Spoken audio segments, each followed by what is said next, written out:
اب آخری سوال یہ ہے کہ کن غسلوں کے بعد وضو کی ضرورت نہیں؟ دیکھیے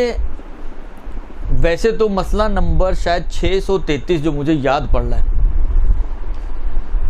غسل کے احکام میں اگر آپ جائیں تو آغائے سیستانی کی توضیح میں مسئلہ نمبر 633 یہ ہے،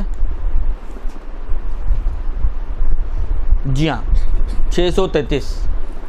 اور 634، ان دو میں دو فہرستیں دی ہیں آغا سیستانی نے مستحب غسلوں کی۔ منتہا پہلی جو فہرست ہے یہ وہ فہرست ہے جس کو آغا مانتے ہیں مستحب، دوسری جو فہرست ہے وہ فہرست ہے کہ جس کو بعض فقہا نے مانا ہے لیکن آغا کے نظریے کے مطابق ثابت نہیں ہے۔ کرائٹیریا جو ہے وہ یہ ہے کہ وہ غسل کے جن کا استحباب ثابت ہو، درست، وہ غسل کے جن کا استحباب ثابت ہو، جن کا مستحب ہونا ثابت ہو، طے ہو، ان غسلوں کو اگر کوئی انجام دیتا ہے، مثلا غسل جمعہ، تو اس کے بعد اگر وضو نہ بھی کرے، البتہ یہ آغائے سیستانی کا نظریہ ہے، آغائے خامنائی کا نظریہ یہ نہیں ہے، اور آغائے خمینی کا بھی یہ نظریہ نہیں تھا۔ ان دونوں کے نزدیک صرف جنابت کے غسل کے بعد وضو نہیں ہے، باقی سارے غسلوں کے بعد وضو ہے، چاہے وہ واجب ہوں چاہے وہ مستحب ہوں۔ لیکن آغائے سیستانی کے نظریے میں واجب غسلوں کے بعد تو ہے ہی نہیں ہے، وہ ایک اپنی جگہ پر سوائے استحاضہ کے غسل کے جو جہاں پر وضو کو ایڈ کرنا ہوتا ہے،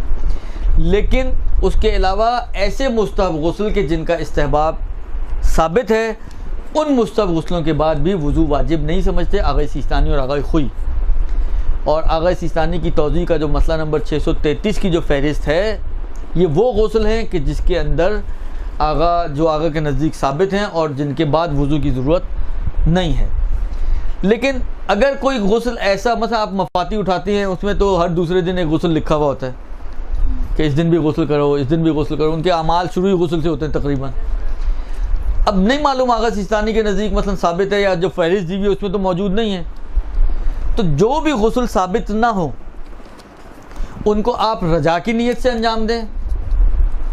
اور رجا کی نیت سے انجام دیا گیا غسل جو ثابت نہ ہونے کی وجہ سے آپ رجا کی نیت سے انجام دیتی ہیں،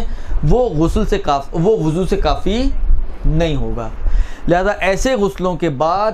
ضروری ہے کہ وضو بھی کیا جائے اور پھر نماز کو یا ایسی عبادت کو انجام دیا جائے جس کے اندر وضو کی شرط ہو۔ کلیئر؟ بس وہ غسل جو مستحب ہیں، طے ہے مستحب، استحباب ثابت ہے، ان کو بغیر وضو کے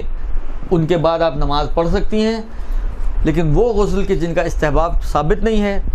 طے نہیں ہے کہ وہ مستحب ہیں یا نہیں شریعت میں، ان کو رجا کی نیت سے آپ کر سکتی ہیں۔ مثلا مفاتی میں آپ نے دیکھا،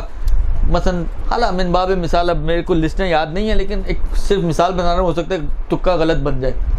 اس لیے میں پہلے سے بتا رہا ہوں۔ مثلا آپ نے دیکھا جناب، مثلا اعلیٰ فرض کریں کہ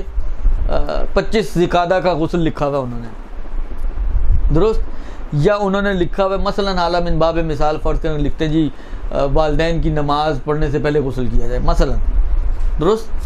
اب یہ وہ غسل ہیں جو آغا سیستانی کے نزدیک ثابت نہیں ہیں، تو اب ہمیں کیا کرنا پڑے گا؟ رجا کی نیت سے غسل کرنا چاہیں تو کر تو سکتے ہیں، اس کا ایک دروازہ کھلا ہے، لیکن اس غسل کو وضو سے کافی نہیں سمجھ سکتے۔ اس غسل کے بعد وضو کر کے اگر آپ کو نماز پڑھنی ہے تو پڑھنی ہوگی، اس کے بغیر نہیں پڑھ سکتے۔ برحمتک یا ارحم الراحمین، وصلی اللہ علی محمد